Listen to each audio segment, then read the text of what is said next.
Hello, friends. Welcome to the Tell It Like It Is podcast. I'm your host, Alexi Bailey, and today I have a very special guest, India Cook.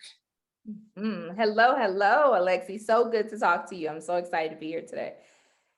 Thank you, India, for joining us and taking this special time.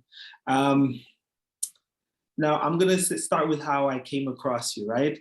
Um, I don't know if you know, but a few years back in 2015, I started a running group, Runners United NYC.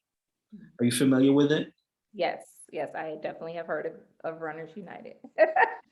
So during that time, I made a lot of new friends, like over 1,000. And I think, along the way, I think the Black community, in terms of running, I think social media has helped us organize, I would say. Mhm, mhm. Yeah, I mean, I think that social media is like the best way to be able to connect with people. So yes, I agree. Yeah. So, before I started that, I was in Black marathoners and slowly but surely I realized like there was such a huge community here. And it really was a huge asset for me, and I think it's definitely the future. When did you Yes. start?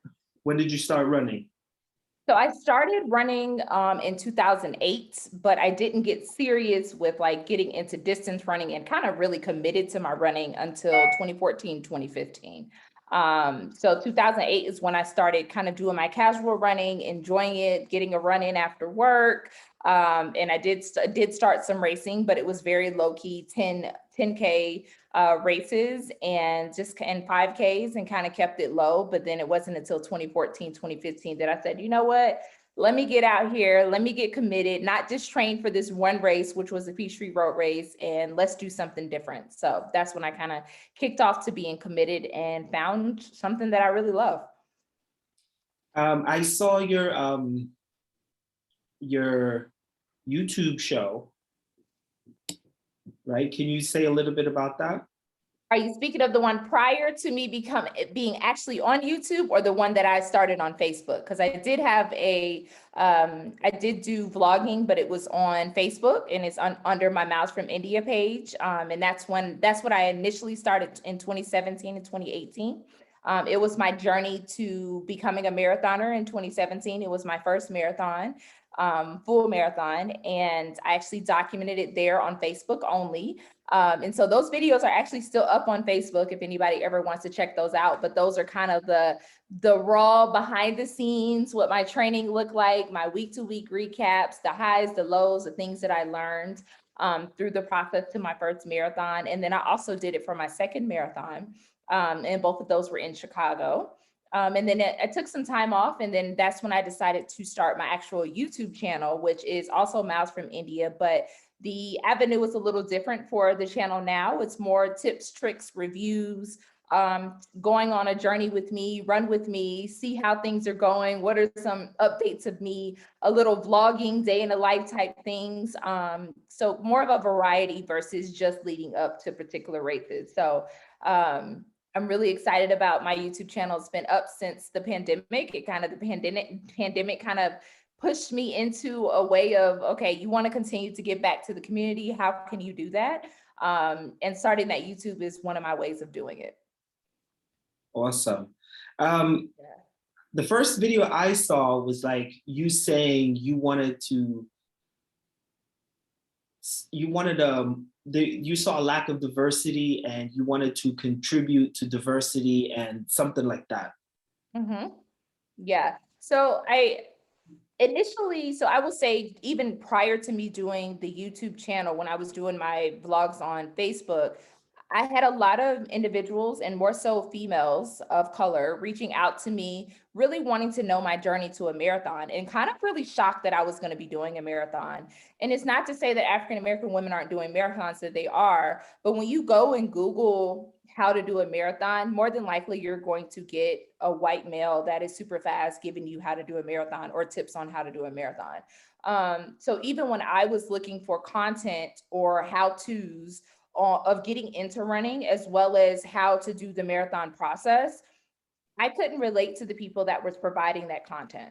Like I just couldn't. And so I said, well, what can I do to be that person that was not there when I started this journey? And also to kind of facilitate the people that were always asking me questions, giving them somewhere to look out for, or if they have a friend that was, looking to do some running things, maybe I can be that go-to person that they can get information from. So honestly, between my Facebook blogging and my current YouTube vlogging, it literally is to be that person that I didn't see and to add some color and some melanin to the YouTube space, which I think is very limited at this time, whether it be male or female. I just think in the running space in general, there are not many people of color doing content. And not only that, but there's not a lot of women of color doing the content that I provide. Well, I think what struck me the most was I felt like you had a strong personality for journalism. Okay, thank you. And I was like, obviously running is what it is, and you're doing that. I'm sure you'll be successful.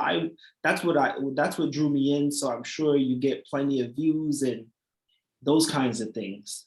Yes. But I think that we're in a very special time now. Like anyone can jump online with their laptop, their phone, make content, like you said, and now we're in a place where we can communicate with each other so much more easily. That to me, I think is such a huge resource. Yes. And something that's very interesting about what you said, Alexa, I guess I don't think about what I do as journalism, but obviously it is.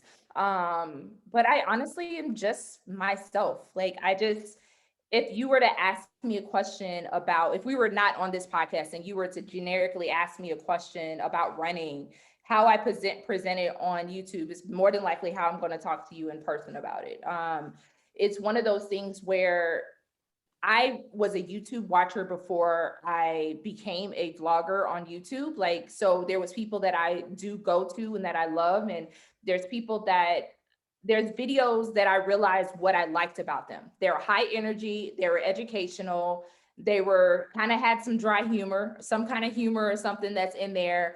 But the videos also weren't like super long, but they were also relatable. So there are some people online that I connect with in that area. And I felt like that's what I want. Like I need to be who I wanted to watch on YouTube. So for me, it's all about that. And also just kind of being your everyday runner. Like, I just feel like I'm not paid to do this. I'm not a paid runner, not a sponsored athlete. I would love that, but I'm not.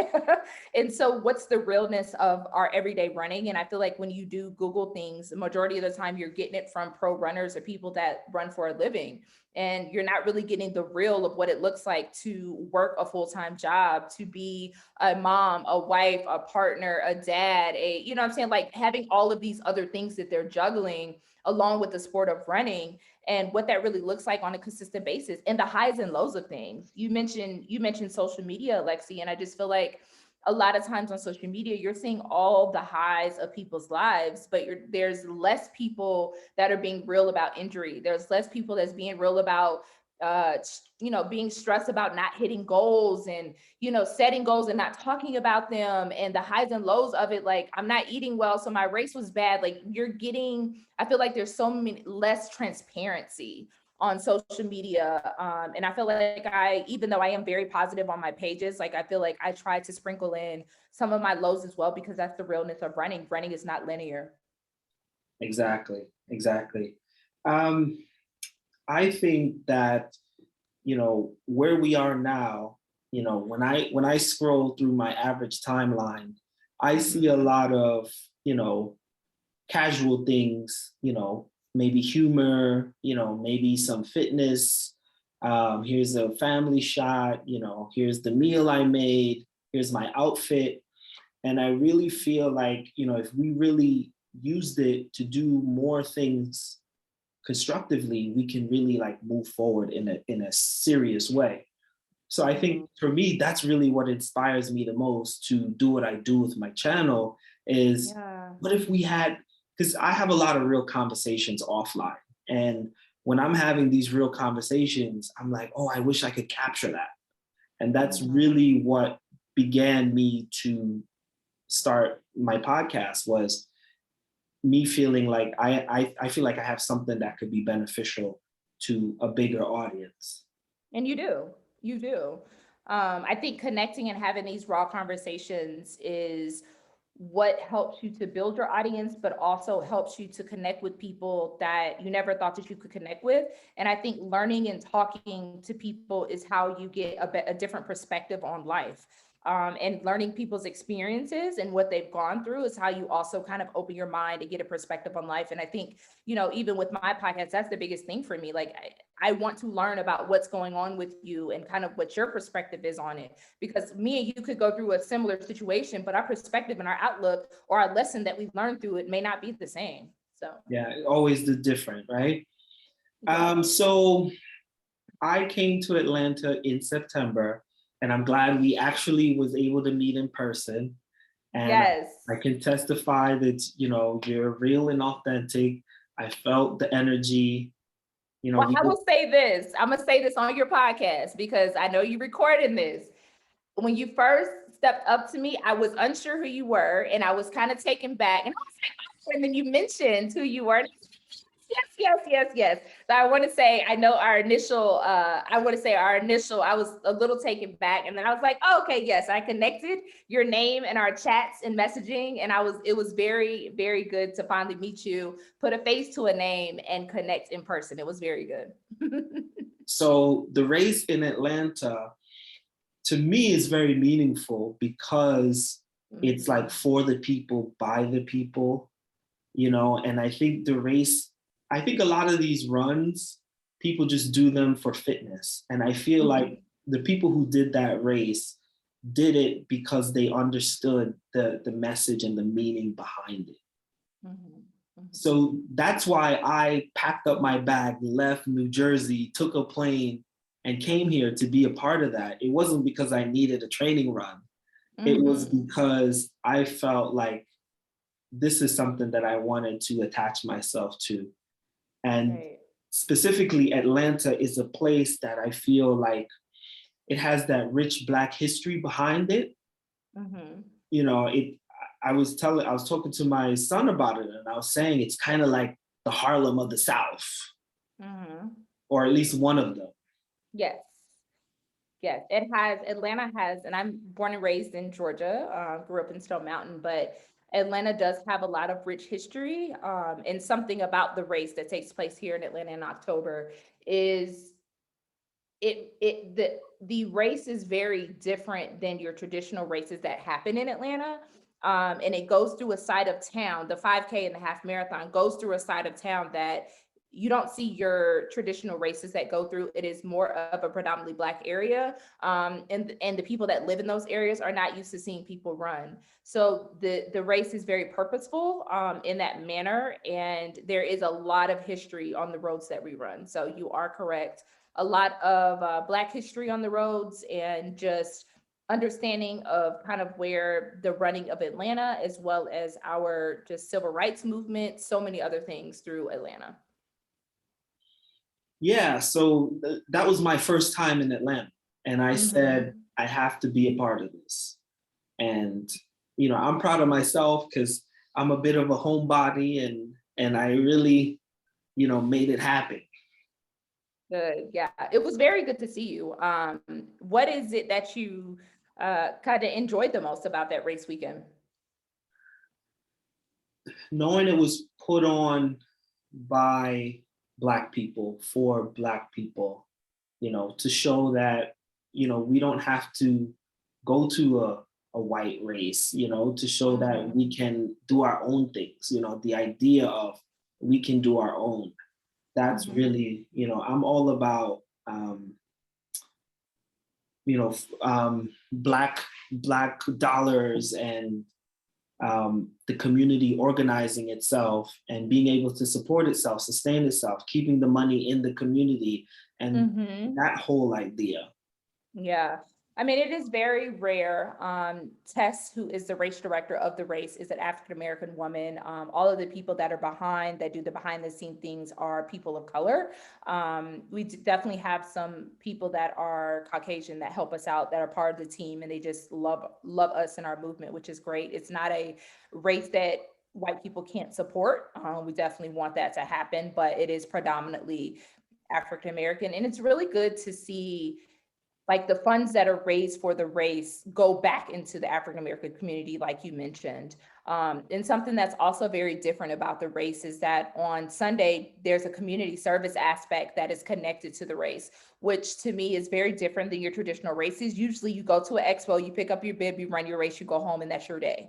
But with this race, it is a whole weekend of things. It's a meet and greet, it's an expo, it's the race, and then there's the, you know, there may be an after party or day party after that, and then there's a community service aspect to help to go back to the community. So I think it just kind of helps with the different things within the race weekend that just kind of embody something different that a lot of the running communities don't have. And I'm just happy to be in Atlanta and be a part of it.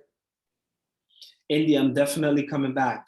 I'll be there in September. Yes, Sure. yes, 'cause in October, and don't and definitely come back. Hopefully, once the pandemic dies down, because I think you did come last year, but the years before that, like it was like the turnout and just the feels of it. It will definitely be different once COVID definitely hopefully gets better. So definitely come back, and hopefully we can connect again. Yeah, I mean, you know, I don't know. I was talking about this with my wife. I was like, I feel such a strong calling to organize, to help things get better, to inspire others, to create a space for other people who want to participate in things like that. And some people just need an invitation. And if no one like personally invites them, then they won't go. You know what I mean? Mm. So I'm all about it. So, like I said, I use my platform for these kinds of things. So I'm very much like into it. Definitely. And it's all about spreading the word. I know there's a lot of people in, our community that don't know about the race. So it's been going on since 2019. And so it's one of those things where I'm really excited about it. And, as long as we continue to spread the word, the more that it can grow. I know some people asked about it potentially becoming a marathon, but I absolutely love it myself, and my counterpart Tommy participate in it every year. We do a live podcast there, and I did some race announcing there this year, and it's just just a really good time. Born and raised in Georgia, you said? Yes, born and raised in Georgia. Yeah. Did you feel a strong sense of being African American growing up? That's a good question. So all the way up until the 5th grade, I was the only African American person in my school, like not school, but in my classes. Like it was only like a handful of us in the whole the whole school. So up to the 5th grade, I don't think I thought about it. I don't think because it's what you're used to, right? Like if you're the only Black person, you just know that you're the only Black person. It was just something that was there. But my parents made it very purposeful to move us to a Black area, that predominantly Black area, to get us more cultured. And so from 5th grade until all the way through high school, I grew up in Stone Mountain, which is predominantly Black. And so at that point, it was literally probably only a handful of white people or, that were in the school.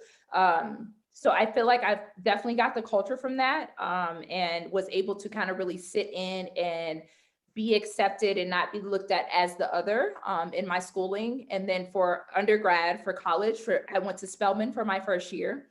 Yes. So I definitely got my culture for that.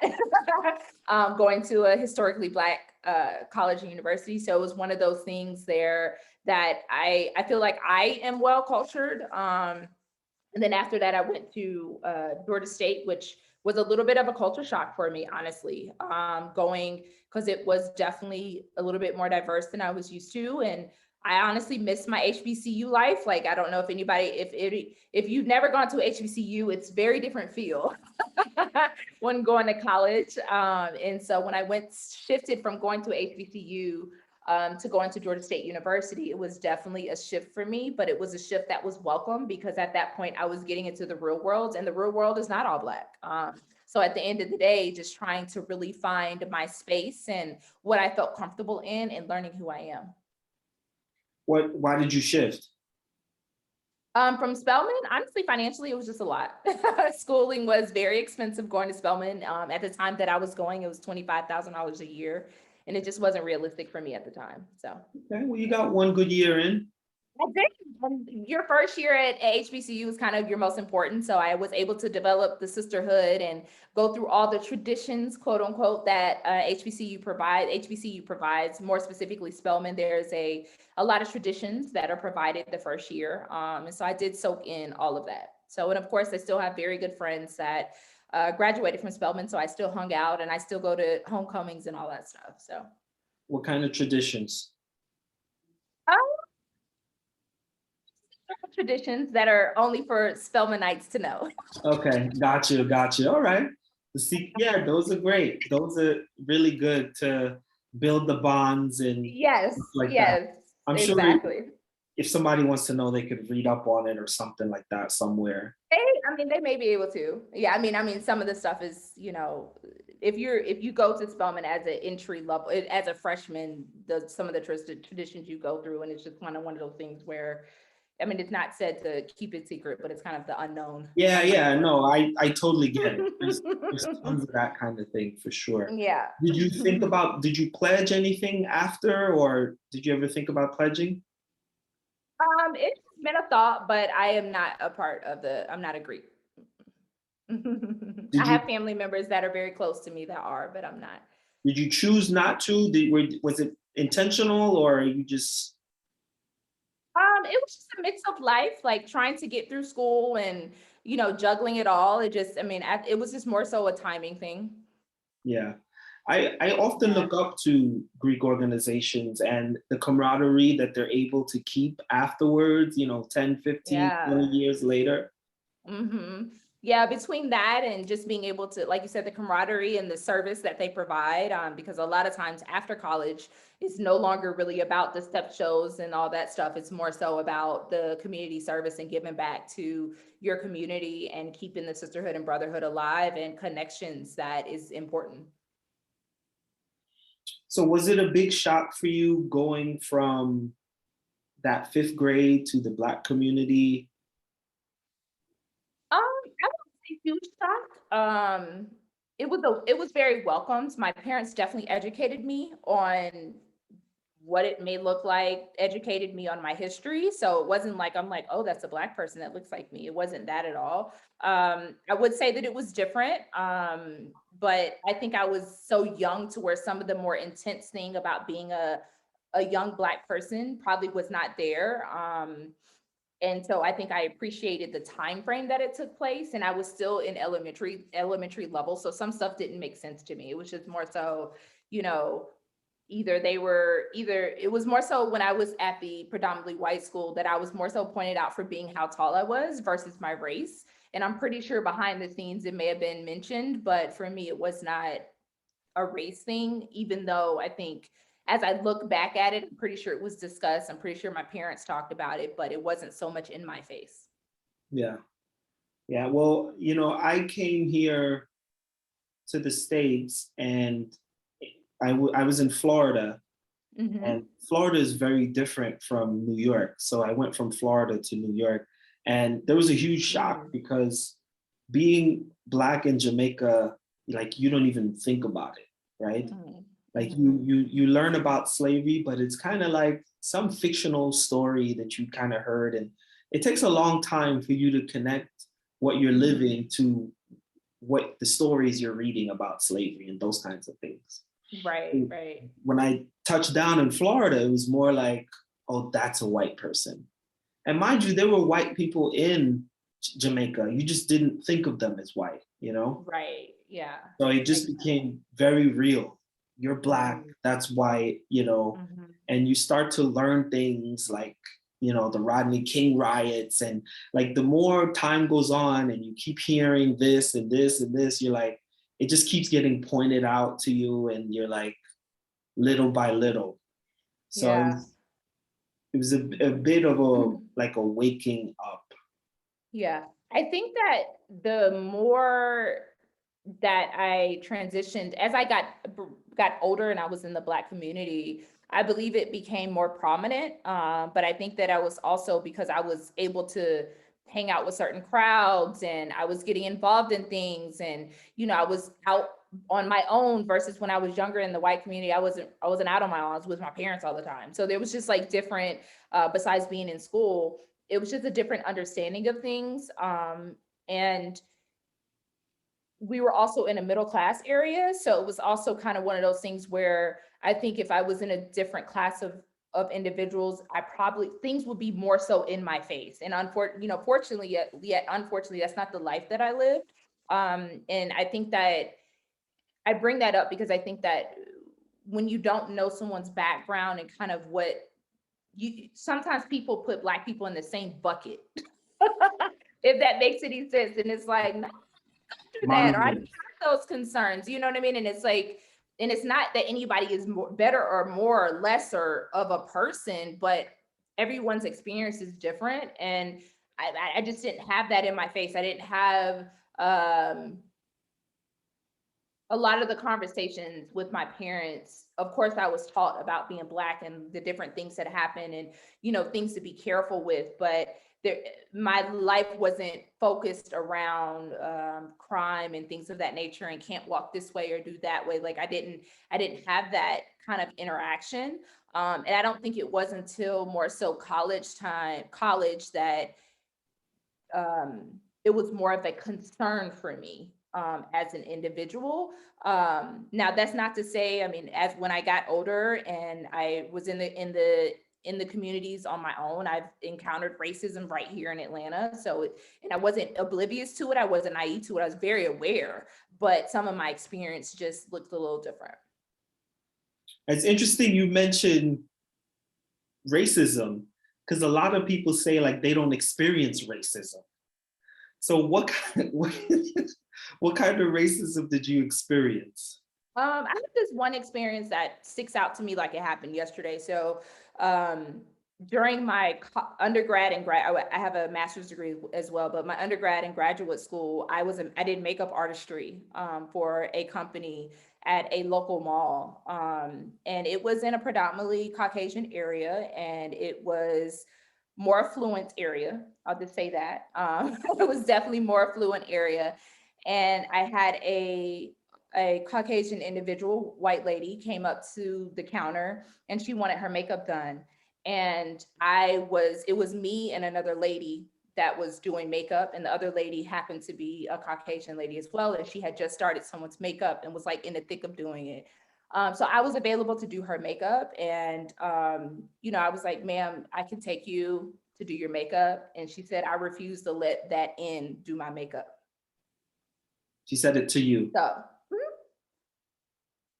and she just stepped yep. down.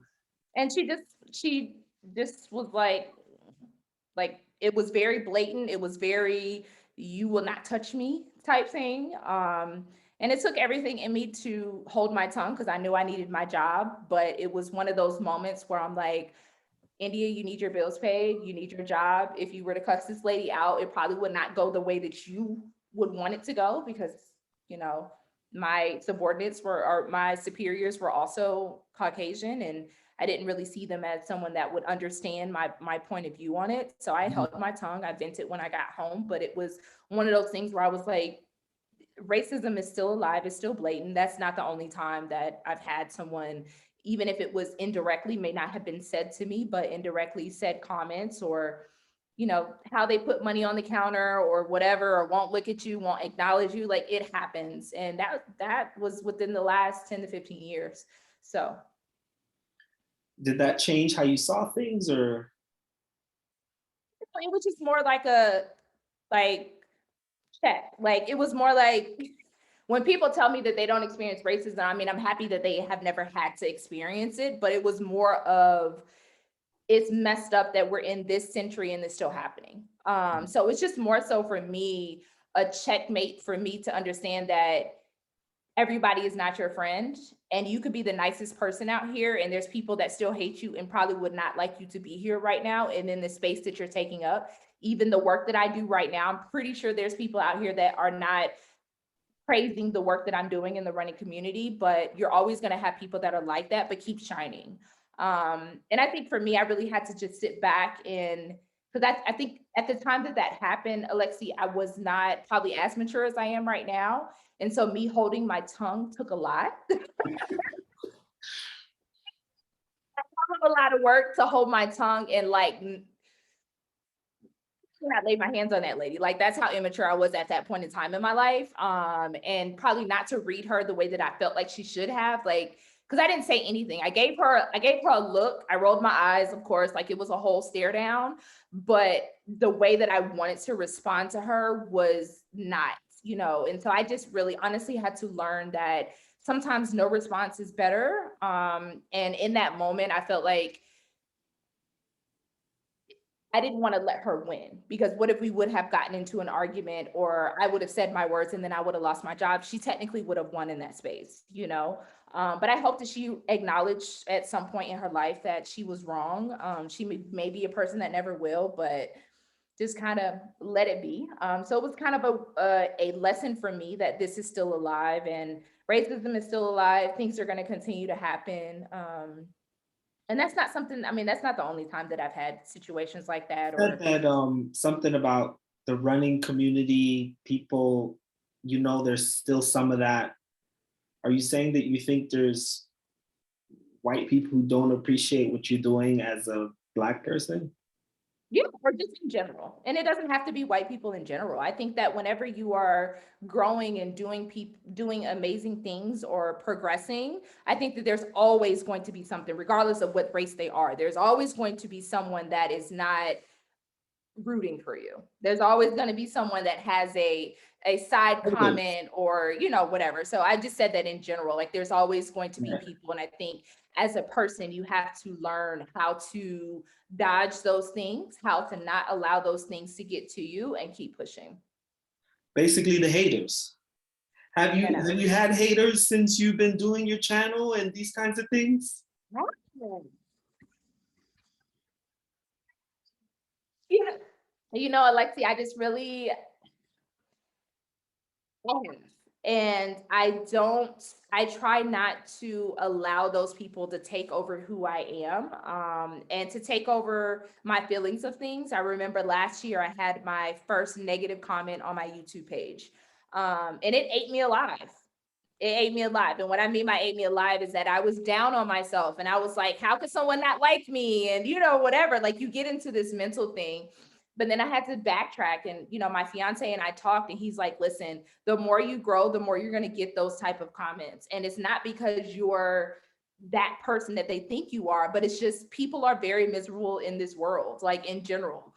And miserable people try to bring amazing people down.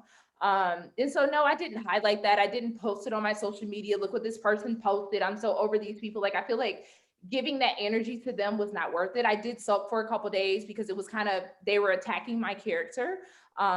They were complaining about me posting about my injuries and how I should have known not to do certain things, etc. And it's like, that's your opinion and rightfully so, and I never go on and feel as if I know it all. Yes, I'm a coach, but also coaches, I'm also a human. Mistakes happen, things happen. But I feel like when they tried to attack my character, it was frustrating for me because I'm like, that's not what I meant. That's not the point of what I'm doing. And in those situations, I like to have conversations like, let's chat it up. Like, you don't know me as a person in general. Like, there's only a handful of people that are my followers that really know India behind the scenes, behind the camera, behind everything. And again, social media is just a snapshot. So you have no idea what everything else that may have happened that I maybe didn't even share. So it's kind of one of those things where I just kind of had to let it go. I soaked in it, and for a second, I deleted the message. I blocked the person and I kept it moving. So I have those. I get random DMs sometime. And you just kind of have to let it roll off your shoulders and keep it moving. There's people that I know that don't love me that are in the running community that, I see out at races and, it's a head nod and I keep it moving. But again, we have to understand that there's some people that hear about me, hear of me, and they don't develop their own personal judgment of me. But they don't get to know me from them and for themselves. And for those people, I just say I'm going to continue to shine. I'm reaching more people in a positive, inspiring way than the negative people. And that's what matters to me. What kind of DM are you talking about? Like you should stop, or like, You maybe you should try working out more, or, if you okay, were to like just negative stuff about. body image stuff? Mhm. Yeah. Okay, well, I'm so body positive, right? But we live in an age now where body Body positivity. positivity is seen as being okay with being an unhealthy weight. So some people see body positivity as you saying, "Oh, I can be fat and it's okay," like, and it's good. Like people see body positivity as embracing unhealthiness. Right. So, and I'm gonna just to transition the conversation more on running. When I first started running, I started running in hopes to lose weight, right? Like that was one of my reasons why I started running. But as I continued to run and learned that running was definitely mentally releasing. It was definitely my sociability and connection with people. Excuse me. And as I started to do distance running and I learned the science behind running and how much you have to eat to keep the energy and like you learn that not everybody that just starts running, you're going to lose weight. Like it's literally a science thing and everyone's body is different. And then I also learned that losing weight and running, it's kind of an unhealthy relationship. Like it's not something that is healthy. So I do get frustrated. I get more DMs more so from like multi-level marketing companies that are like, hey, do you want to lose weight? Or personal trainers that's trying to get me on as an athlete for them. And it's like, oh, that's great, but like me running is not to lose weight. Like that is no longer a reason for me to run. So I think when I'm approached in that manner of people trying to sell me something, or people trying or assuming that my running, you run all those miles, but you should be this size or whatever, you have to really kind of educate them on the science of things. And you don't know what other underlying medical conditions that someone has. You can run all the day in your life, but if they have an underlying medical condition, you don't know that. And so for me, it's definitely more so understanding that I want to have a positive relationship with running. And I feel like if I have a relationship with running and it is coupled with losing weight, that's not positive for me. And so and I would like people to learn that there's more outlets to running than just weight loss. I mean, like I said, I'm a big supporter of body positivity, right? And I'm kind of watching the trends and I see some of the, spill outs that happen and body. I know a lot of body positive promoting people and they do get these kinds of messages and these kinds of things, right? So yeah, I always take a time to address that when it comes up because, a lot of people, if you send one comment to someone, you don't know where that person's at. You can now send them into a depression where they stop running, they stop posting, they shut down from their friends. Now they're borderline suicidal, if not actually killing themselves. So it's cyberbullying, right? It's a real thing. So any comment anyone writes on someone else's page, you really have to like, even if you're trying to be positive, right? Someone's saying, Right. "Hey, don't eat that." Yeah. You're trying to encourage them, but now we live in an age where you have to be very careful what you say to people, in person and online. Right. I feel like there's two ways. I mean, and I think that especially with it being the new year, like there's two levels of the whole body positivity versus like the whole diet culture. Like I am not here for the diet culture discussions. I feel like there's that line of body positivity and not trying to take care of your body and be healthy, in any way. Like there's a group of people out here that are like, you only live once. I'm going to do whatever I want. I'm going to eat whatever I want. But in the hindsight of it, it's like, could you potentially live longer if you were to eat better, right? But then there's the other side of diet culture that's like, make sure you strip all the carbs, go on keto, do all this stuff. So it's like this big thing between it. And I find myself, I am wholeheartedly in the middle. Like, yes, I would definitely love to, and I continue to, like, losing weight is something that is something that I would love to have. But I also know that I love my body in the spaces that it's in. But I also know when it comes to running, I know myself when I was 30 pounds lighter and my performance was a little different than not. But I also know that as a runner, you don't have to be 30 pounds lighter to PR from that race that you did 10 years ago. It's all about the mechanics and what you're doing outside of that, and also how you're fueling the body. So I think that when people comment, they don't know the details behind those things. And I just really try to say it's okay to want to lose weight and want your body to look different, but it's also okay to fuel yourself in a healthy way so that you maybe can prolong your life. But it is also okay to go out here and enjoy, if you want to, enjoy your McDonald's. Like, I just really don't get into the you must be this way. That is just not the ministry that I'm in. What kind of coaching are you doing? Say it again. What kind of coaching are you doing? I am a run coach. So I coach people from couch to people that have never run before to people that may already be in running. I coach my clients at whatever level they are. My biggest thing is I want to start where you are, not where I am. There's a lot of coaches out here that have this one way of coaching and you need to fit into this puzzle. Whereas for me, I'm one of those people that let me learn where you are and I will help you to give you the tools, put the tools in your toolbox to get you where you would like to be. I'm not doing the running for you, but I'm providing you the tools to get there. So I have a niche and I love new runners. I think that there's a beauty behind a new runner or someone that is transitioning from maybe a 5K wanting to do a 10K or a half marathon. I feel like I love that space where individuals are very coachable and they're ready to soak up the information and the knowledge that I have. Yeah, running has definitely changed my life. I think I started running as a way to maintain weight, lose weight, be overall active. Mhm. And I think for me, when I found the running community, I think it gave motivation for me to keep going. If you're running alone and you have your PR and you have no one to talk about it, or there's no race and it's just you, it's like, the average person's like, oh, you cut 3 minutes off your 10K time. Okay. Mhm. It doesn't resonate with them, so having community as a runner has really made a huge difference for me. Yeah.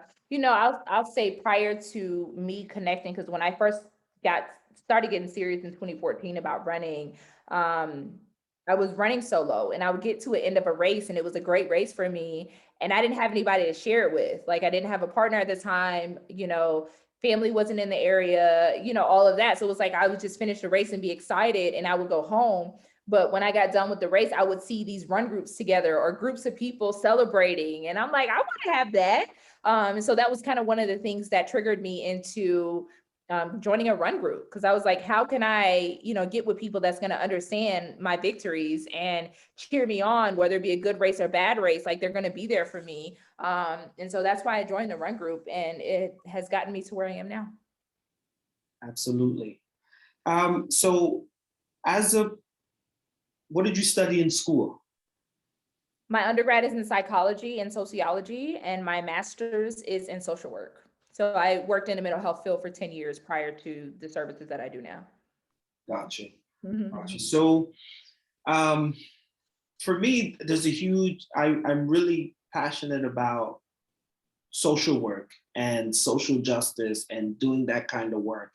What about that gets you most inspired? Well, at the time when I was doing it, because now I work in human resources, but at the time that I was in actual social work, it was helping people. Like, you can, being able to help people and helping to understand that your mentality or your mental can really overtake a lot of physical as well. Or you may be physically together, but if your mental is not there, it may not be the best. And I think that, when it came to mental health, it was at the time when I was hugely working in it, was very much a taboo subject, and it was something that people only thought of the movies, or what it looked like in the movies to be at a insane asylum and all of those things. Where, I was working in a life where I did work at a psychiatric hospital. It's not like a insane asylum. It was, there were some parts that were similar, but it's not like the movie.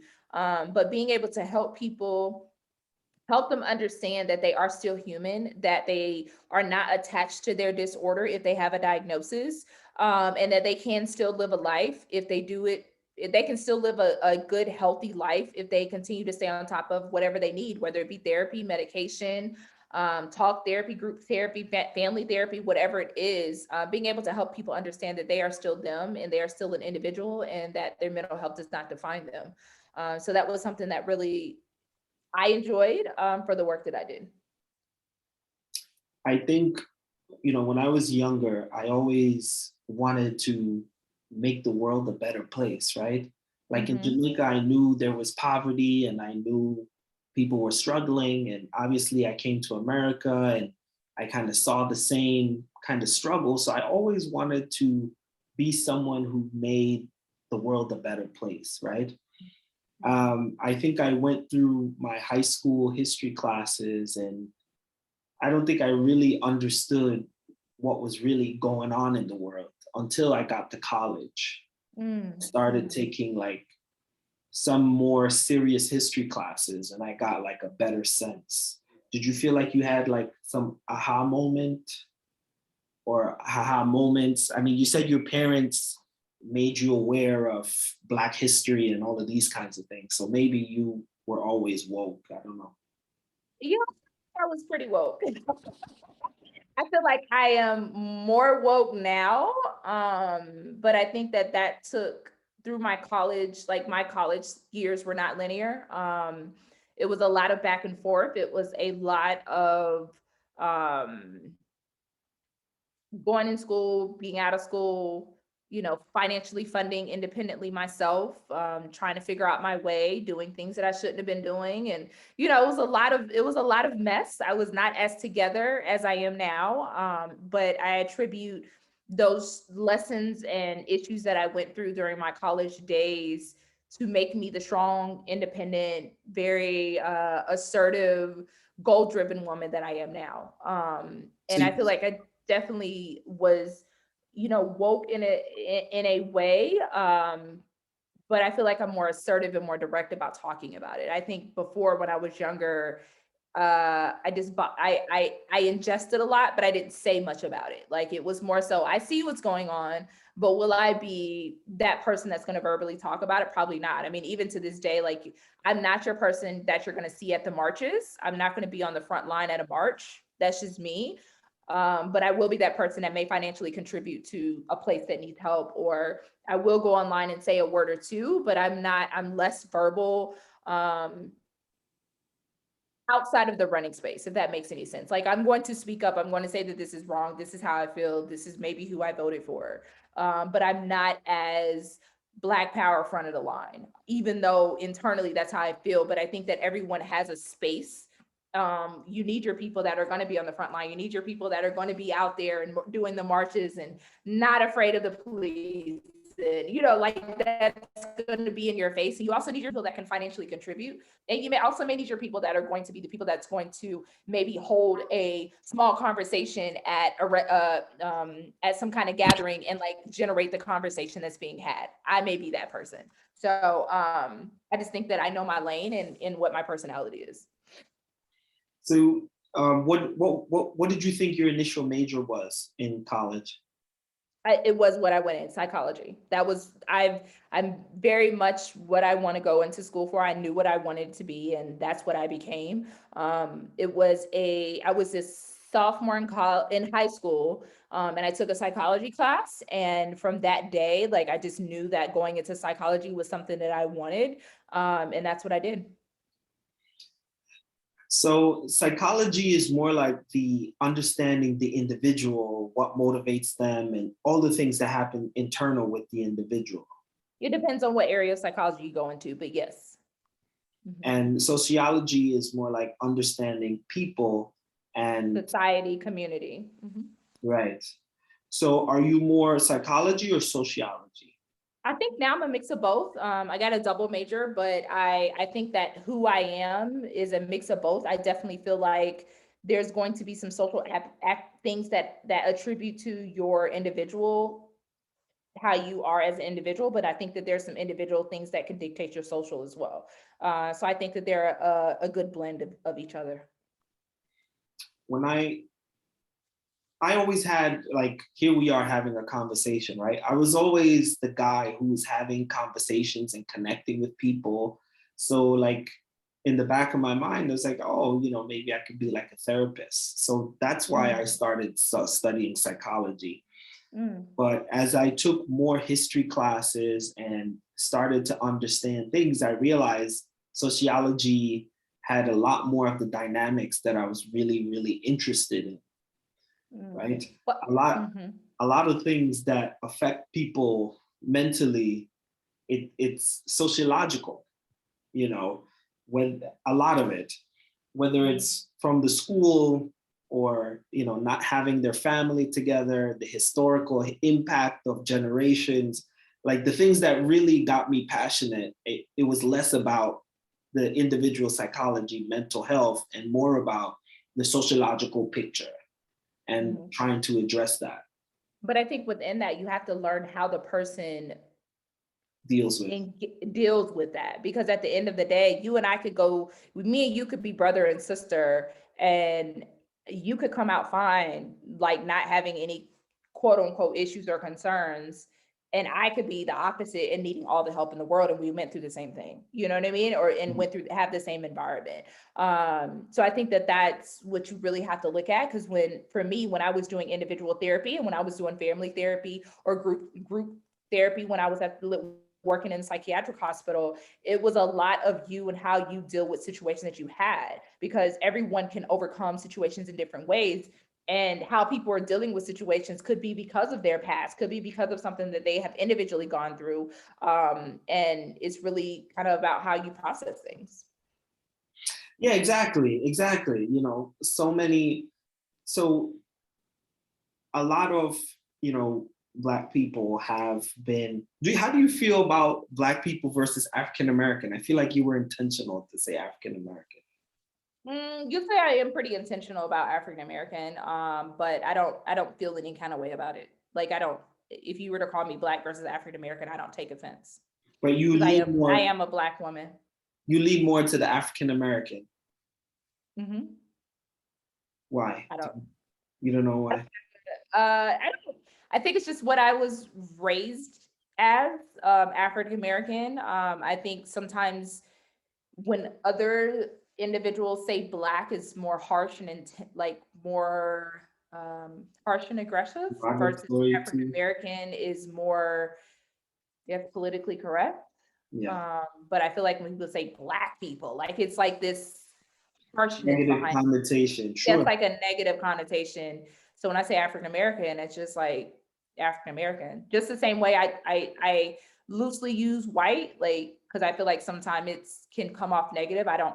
I, I don't.